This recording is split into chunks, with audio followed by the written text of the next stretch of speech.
ليزدادوا إيمانا مع إيمانهم. أشهد أن لا إله إلا الله وحده لا شريك له وأشهد أن محمدا عبده ورسوله. اللهم صل وسلم وبارك على سيدنا محمد وعلى آله وصحبه وعلى التابعين ومن تبعهم بإحسان إلى يوم الدين. وبعد، اللهم سبحانك لا علم لنا إلا ما علمتنا إنك أنت العليم الحكيم.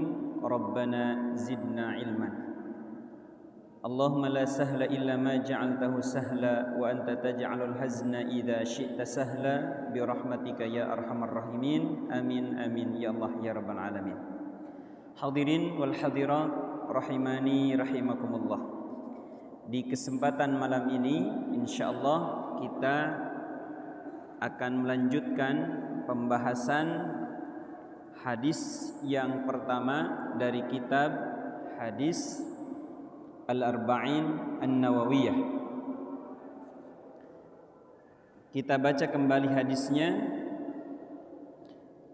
dari Amirul Mukminin Abi Hafs Umar bin Al-Khattab radhiyallahu an qala sami'tu Rasulullah sallallahu alaihi wasallam yaqul innamal a'malu binniyat. Hanyalah amal-amal itu disebabkan atau sebab niatnya. Wa innama, dan hanyalah likulli imri'in, bagi semua orang atau bagi setiap orang, ma nawa, apa yang diniatkannya. Faman kanat hijratuhu ilallahi wa rasulih, maka barang siapa yang hijrahnya untuk Allah dan Rasulnya, maka hijrahnya itu ilallahi wa rasulih, untuk Allah dan Rasulnya. Wa man kanat hijratuhu lidunya yusibuha, dan barang siapa yang hijrahnya untuk dunia yang diraihnya atau untuk dunia yang ingin diraihnya, awim mara'atin yankihuha, atau hijrahnya itu dikarenakan perempuan yang dinikahinya atau yang ingin dinikahinya, fahijratuhu, maka hijrahnya itu ila ma hajara ilaihi, hanya sekedar terhadap apa yang dihijrahinya itu. Innamal a'malu binniyat. Kemarin kita membahas bahwa salah satu pendapat para ulama yang dimaksud dengan innamal a'malu binniyat adalah amal-amal itu diterima atau tidaknya, sah atau tidaknya, disebabkan karena niat. Apa itu niat? An-niyah adalah al-qasdu, kesengajaan, tujuan, atau juga kehendak.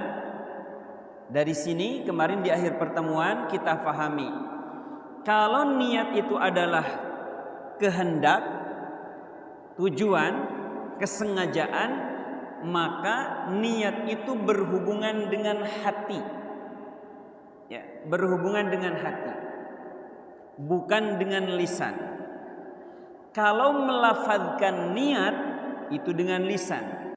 Kalau niat berada di dalam hati, mahalluha fil qalbi, ada di dalam hati. Karena itulah apabila kita ingin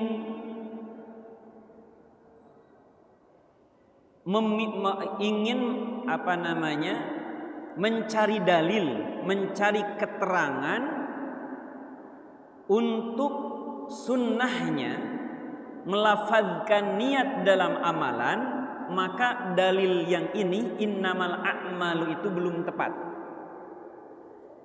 Ya, misalkan dalam salat, bagaimana hukumnya melafazkan niat? Niat dalam hati sudah ada, Terus bagaimana hukumnya melafadzkannya? Misalkan ulama Asy-Syafi'iyah hukumnya mustahab, sunnah. Mana dalilnya? Enggak bisa dengan dalil ini. Karena dalil ini terkait dengan niat, bukan lafadz niat. Bisa dipahami ya? Kalau ingin mencari dalil untuk dijadikan sebagai alasan atau dasar dari melafadzkan niat, maka bisa dicari lagi. Tetapi sepanjang atau sependek saya mendapatkan atau belajar, sunnahnya melafadzkan niat itu dalam amalan itu terutama bagi orang yang dalam keadaan ragu ketika melaksanakan amalan. Misalkan sholat, ketika takbir Allahu Akbar, diulangi lagi. Astagfirullah. Allah, diulangi lagi. Itu kan terkena was-was. Maka supaya lebih yakin apa yang ada diniatkan, maka boleh disunnahkan untuk dilafadzkan. Misalkan nawaitu usolli fardul maghribi 3 raka'atin, misalkan begitu. Tapi ingat, lafaz niat itu bukan niat. Contoh, ada kemarin ketika pengajian yang bertanya, Ustaz, saya ketika sholat asar lupa, ada kesalahan ketika melafadzkan niat. Usolli fardhu dhuhri, nawaitu usolli fardhu dhuhri 4 raka'atin. Padahal yang dikerjakan sholat asar. Sadar nggak itu sholat asar? Sadar Ustaz, ini sholat asar. Zuhur itu sudah. Cuman ketika mengelapazkan niatnya keliru, malah dilafadzkannya sholat zuhur. Bagaimana? Sah nggak sholatnya? Sah, karena yang dihitung niat yang ada di dalam hati, bukan lafadznya.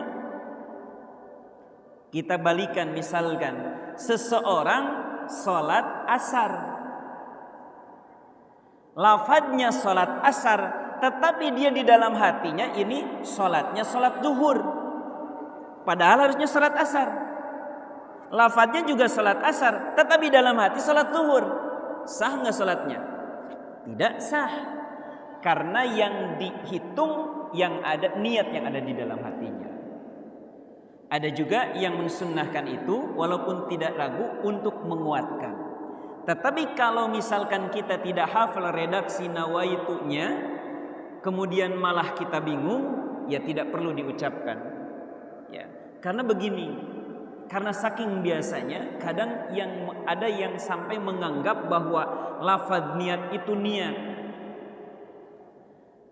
Kasus yang kedua,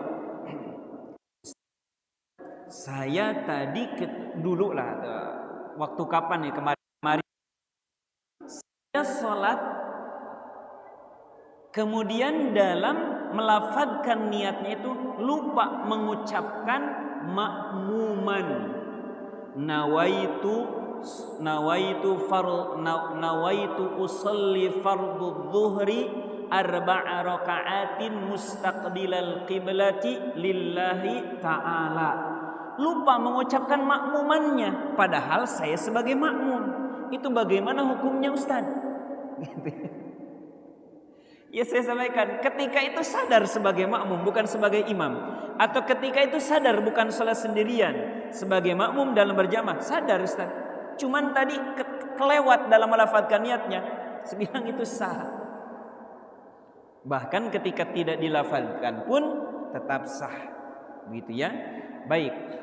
Itu dalam hal fikih sebenarnya. Kita lanjutkan lagi pembahasannya dulu.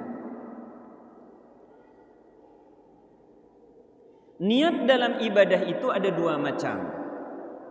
Yang pertama adalah niat yang diarahkan kepada ibadahnya. Niat yang diarahkan kepada ibadahnya. Jadi tujuan ibadah ini ibadah apa? Ini Para fuqaha ya dalam hukum niat ini akan membedakan antara ibadah yang satu dengan ibadah yang lainnya. Contoh, setelah azan subuh kita masuk ke dalam masjid. Kemudian kita sholat 2 rakaat. Apakah sholat 2 rakaat itu sholat qobliyah subuh atau sholat? Mana yang membedakan? Niat. Kemudian kita misalkan sholat qobliyah subuh, terus ternyata agak lama. Ini kayaknya udah agak mulai terang. Udahlah, yang tadi 2 rakaat dikerjakan itu sholat subuh aja jadinya. Bisa nggak? Nggak bisa. Karena tadi sudah jelas sholat qobliyah, bukan sholat subuhnya. Begitu, harus diulangi lagi, harus ditambah lagi maksudnya itu. Dengan sholat lagi 2 rakaat, niatnya sholat subuh. Niat yang diarahkan kepada ibadahnya ini juga akan membedakan mana ibadah, mana adah. Mana apakah amalan ini ibadah atau apakah amalan ini kebiasaan saja. Contoh, dalam satu hari kita olahraga atau panas-panasan, gerah, enggak nyaman, mandi. Mandinya mandi seluruh tubuh dibasahi. Begitu ya, seperti mandi junub. Itu biasa. Padahal misalkan dia itu punya hadas besar. Ketika mandi tadi seperti mandi junub. Niatnya apa? Supaya seger aja. Bukan menghilangkan hadas besar. Maka ketika selesai mandi, rasa-rasanya tadi tuh saya tuh punya hadas besar. Ya udahlah, mandi yang barusan itu untuk menghilangkan hadas besar. Enggak bisa. Harus diulangi lagi. Ya, tadi niat yang diarahkan kepada jenis ibadahnya ini akan menentukan apakah ini ibadah, apakah ini kebiasaan. Itu yang pertama, ya. Niat dalam ibadah. Yang pertama, niat yang diarahkan kepada ibadahnya. Yang kedua adalah niat yang diarahkan kepada siapa dia beribadah. Niat yang diarahkan siapa yang diibadahinya. Dipahami ya? Kepada siapa? Kepada Allah. Lillah. Inilah yang nanti niat yang ditujukan karena Allah yang disebut dengan ikhlas. Yang mana keikhlasan ini menjadi salah satu syarat diterimanya ibadah. Harus ikhlas dan mutaba'ah atau ittiba'ur rasul. Harus mengikuti cara yang telah diajarkan oleh Rasulullah dalam prakteknya. Nah, ikhlas inilah yang dinamakan niatnya murni hanya untuk Allah. Jadi ketika dia sholat, siapa yang diibadahi? Allah. Itu ikhlas. Nah, niat yang tadi innamal a'malu binniyat. Niat yang mana yang dimaksud dalam ini? Apakah niat untuk ibadahnya atau niat untuk yang diibadahinya? Keduanya mencakup. Begitu ya, keduanya mencakup. Kita lanjutkan. Wa innama likulli imri'in ma nawa. Dan hanyalah bagi setiap orang itu manawa, sebatas apa yang diniatkannya. Kalau niatnya untuk Allah, dia akan mendapatkan pahala dari Allah Subhanahu wa taala. Kalau bukan untuk Allah, ibadah tapi niatnya bukan untuk Allah, bisa menjadi siksa. Allah berfirman, "Wa ma umiru illa liya'budullaha mukhlishina lahuddin." Dengan ikhlas. Karena kalau niatnya tidak ikhlas, amal-amalan yang berpotensi mendapatkan pahala yang sangat besar, bisa jadi amalan itu akan menjadi sia-sia, bahkan mendapatkan siksa. Contoh, ada 3 golongan yang akan pertama kali dihisab. Siapa? Mereka, yang pertama adalah ahlul ilmi, yang memiliki ilmu. Ketika ditanya, engkau lakukan apa saja dalam hidupmu? Ya Allah, aku habiskan seluruh hidupku untuk mencari ilmu. Setelah mendapatkan ilmu, aku kemudian ajarkan kepada sebanyak-banyaknya hamba-hambamu. Dan aku lakukan itu semuanya untuk mendapatkan rahmatmu, mendapatkan ridhomu. Kata Allah, anta kadzdzab. Engkau pembohong. Engkau habiskan usiamu untuk mencari ilmu, kemudian mengajarkannya kepada semua makhluk, kepada sebanyak-banyak manusia. Tujuannya hanya sekedar ingin mendapatkan kehormatan, supaya engkau disebut sebagai alim, engkau dipanggil ulama, engkau dipanggil syekh misalkan. Engkau kemudian disebut ustadz hebat, ustadz yang mantap, ustadz yang keren, ustadz yang banyak pengikutnya. Wa qad qila, dan itu sudah disebutkan di dunia. Engkau disebutkan sebagai ustadz keren, engkau disebutkan sebagai ustadz yang mantap, engkau sebagai alim, sebagai ulama. Itu semua sudah disebutkan di dunia, maka di akhirat enggak dapat apa-apa, bahkan dimasukkan ke dalam neraka. Ada lagi yang bersedekah, bangun masjid, Masya Allah, bersedekah, yang lainnya membantu semua orang, tetapi diniatkan bukan untuk Allah, supaya dipuji, supaya disebut sebagai orang dermawan, bahkan mohon izin misalkan supaya dipilih dalam pemilihan, misalkan hanya untuk sekedar itu saja. Dan itu sudah dilakukan. Orang lain sudah menyebut engkau orang baik, orang yang dermawan, bahkan juga memilih engkau dalam pemilihan. Itu semua didapatkan, maka sekarang tidak dapat apa-apa, karena manawa, sesuai yang kau niatkan. Yang jihad juga seperti itu, karena hanya ingin disebut pahlawan, disebut orang hebat, di akhirat tidak dapat apa-apa. Karena apa? Niat. Padahal amalan-amalannya besar, tetapi karena salah niat, maka dia menjadi tidak mendapatkan apa-apa, bahkan mendapatkan siksa.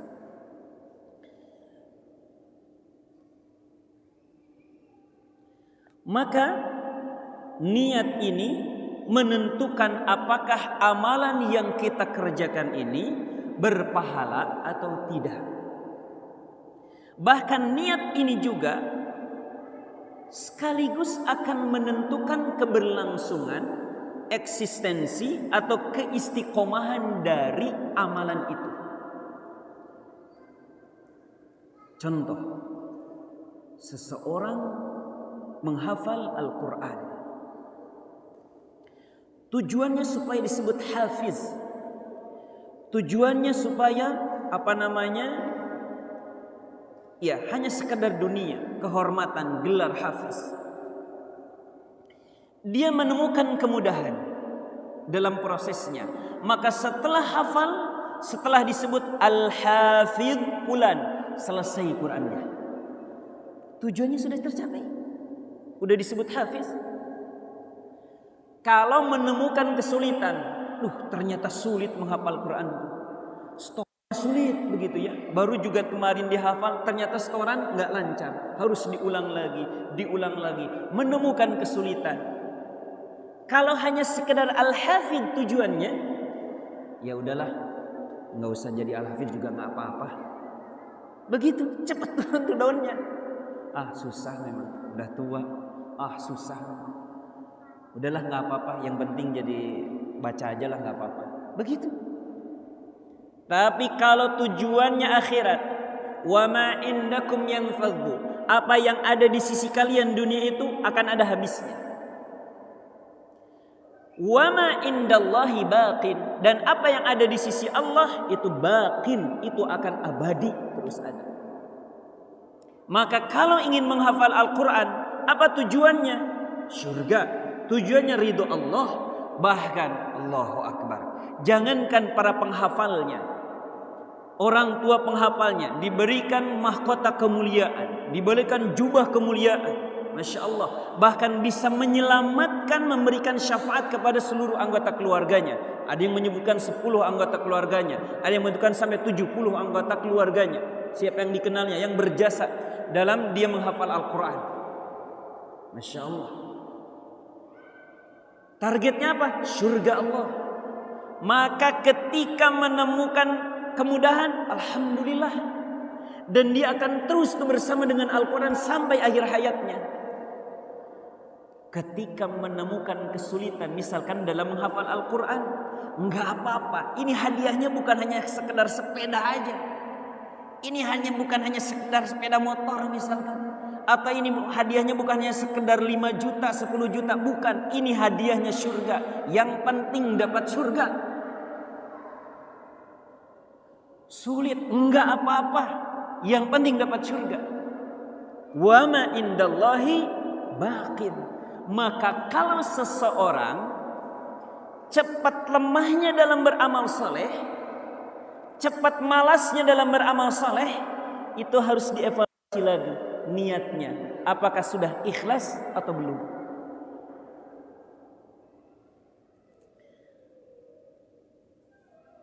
Kemudian, bagaimana kalau seseorang berniat bukan karena Allah, memasukkan niat selain dari Allah? Yang pertama,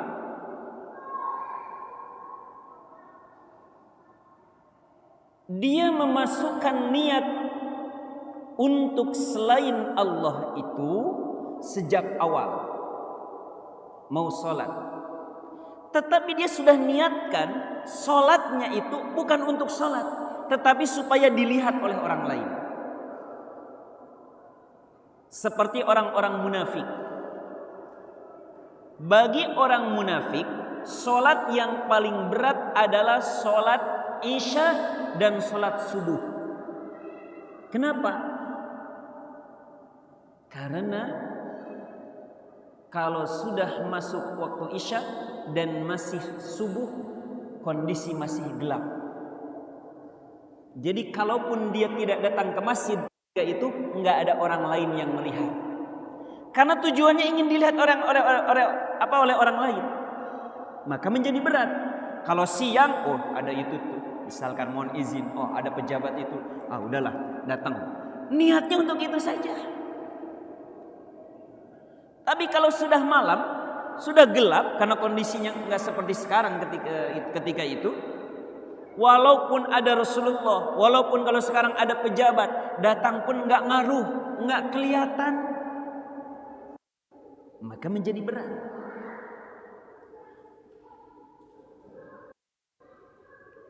Nah, bagaimana kalau niat untuk selain Allah ini sejak awal? Bagaimana? Ibadahnya batal, nggak sah. Kan memang bukan untuk ibadah. Yang kedua,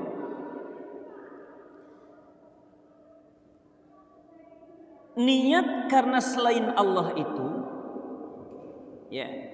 Itu misalkan, jadi mulainya itu anak-anak petugas dikeluarkan aja, Faris. Yang di lantai 2 di luar saja. Biar jemaah ini nggak terganggu. Kalau saya sebenarnya tak masalah. Baik. Awalnya niatnya lillah. Misalkan ibadahnya, sholatnya lillah untuk Allah. Tetapi setelah dilaksanakan terjadi perubahan. Terjadi perubahan niat. Misalkan ada 3 kemungkinan di sini. Yang pertama adalah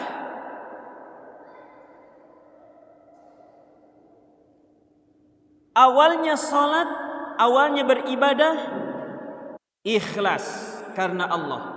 Tetapi di tengah-tengah amalan itu dia mengubah niatnya. Awalnya niatnya lillah, tetapi di tengah-tengah amalan ternyata ada orang itu, udahlah nggak usah sholat. Sebenarnya bukan untuk benar-benar sholat, sebenarnya supaya dilihat.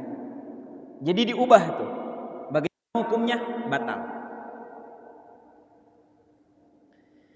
Yang kedua, awalnya niatnya karena Allah, kemudian ditambahkan. Contoh, sayalah misalkan, contoh kepada diri saya aja, nggak usah kepada orang lain.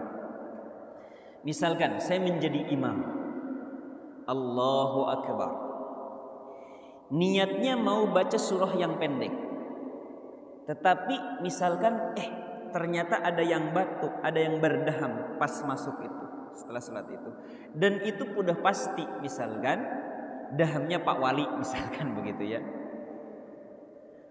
Karena ada Pak Wali nih, supaya saya disebut bagus dan yang lainnya, dibacalah surah yang agak panjang gitu. Awalnya lillah, tetapi ada perubahan tuh, ditambahkan. Selain lillah, untuk supaya didengarkan, ada supaya dianggap baik oleh orang lain. Nah itu bagaimana? Tetap tidak batal, tetapi bisa menghancurkan amalnya, bisa merusak. Tetap sah, tetapi bisa merusak. Yang ketiga, dia mengerjakan amal soleh, niatnya bagaimana? Ikhlas sampai selesai. Kemudian setelah selesai,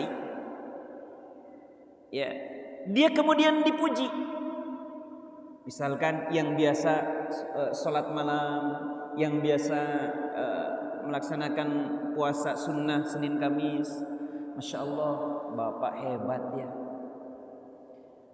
Sudah tahunan misalkan, udah 10 tahun tidak pernah tertinggal sholat malam, Masya Allah gitu kan. Misalkan dipuji, dan dia merasa senang dengan pujian itu, tetapi tidak mengharapkan pujian itu. Misalkan sudah pulang ibadah haji, disebut haji, Pak Haji, dia senang tuh dengan sebutan itu, tapi dia tidak mengharapkan itu, nggak ngarep. Itu bagaimana? Kata Rasulullah, itu tidak merusak amal, tetapi itu kebaikan yang disegerakan di dunia. Kecuali misalkan, hebat Bapak ya, istiqomah salat malam. Iya, siapa dulu saya anaknya ini, jangan berbangga. Itu kalau berbangga bisa hancur. Tapi kalau dia merasa senang saja, begitu ya, itu tidak masalah.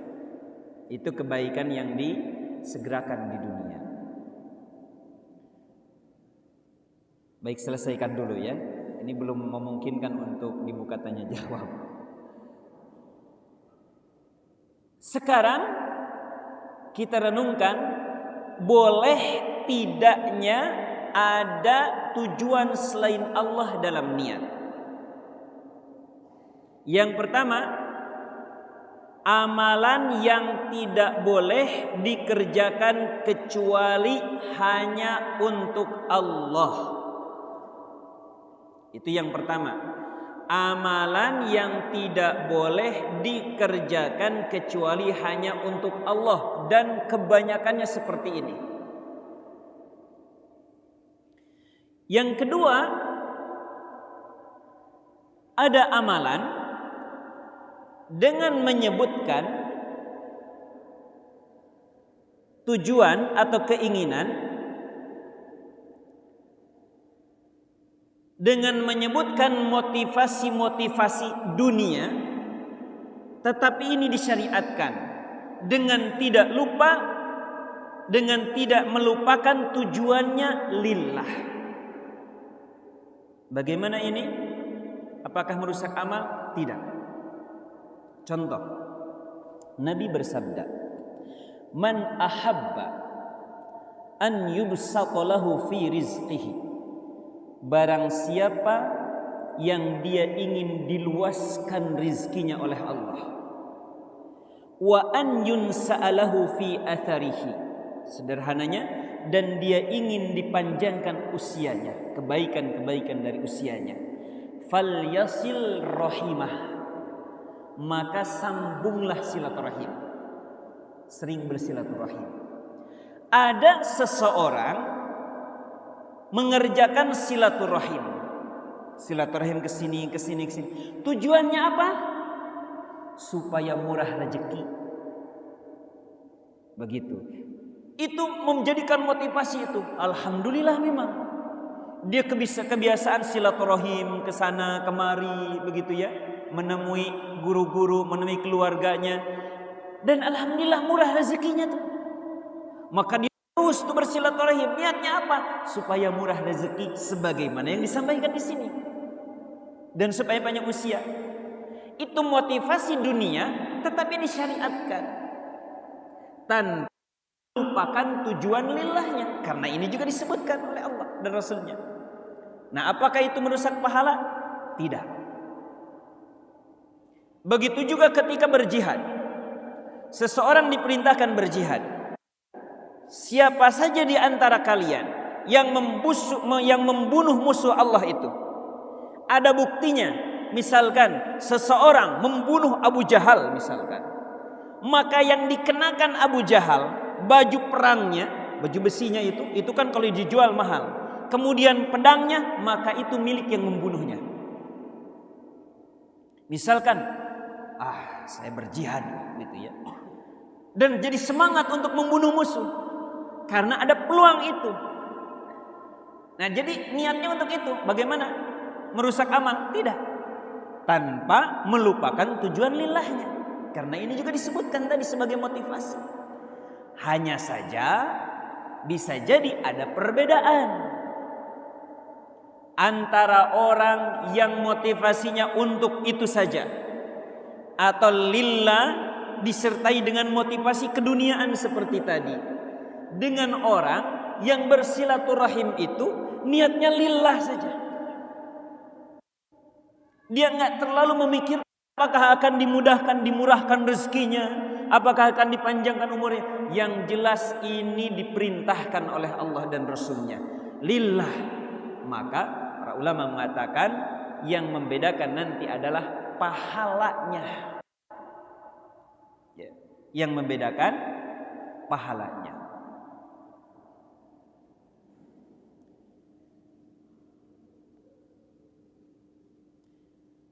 Jadi tidak sama. Yang tadi bersilaturahim hanya untuk Allah, bersilaturahim diberikan kuat juga keinginannya untuk mendapatkan keluasan rezeki, begitu. Nah, itu yang membedakan. Tetapi tadi tidak sampai akan merusak amalan. Innamal a'malu binniyat wa innamal likulli imri'in ma nawa. Faman kanat hijratuhu ilallahi wa rasulih fahijratuhu ilallahi wa rasulih, wa man kanat hijratuhu lidunya yusibuha aw imra'atin yankihuha fahijratuhu ila ma hajara ilaihi. Sekarang ini terkait dengan hijrah. Apa itu hijrah? Ya, secara maknawi juga, ya, ada berapa hijrah? Kemudian bagaimana keutamaan yang akan dijanjikan oleh Allah Subhanahu wa taala kepada orang yang berhijrah hanya untuk Allah dan Rasul-Nya, dan apakah sampai sekarang hijrah itu kewajibannya masih berlaku. Dikarenakan waktu pas itu udah Isya, insyaallah kita akan bahas di pertemuan yang kelima. Saya kira ini akan selesai di pertemuan keempat, tapi kalau diburu-buru juga nggak akan enak. Maka insyaallah kita selesaikan hadis yang agung ini di pertemuan kelima. Jazakumullahu khairan wal afu minkum. Subhanakallahumma bihamdika asyhadu an la ilaha illa anta astaghfiruka wa atubu ilaik. Walhamdulillahi rabbil alamin. Wassalamu alaikum warahmatullahi wabarakatuh.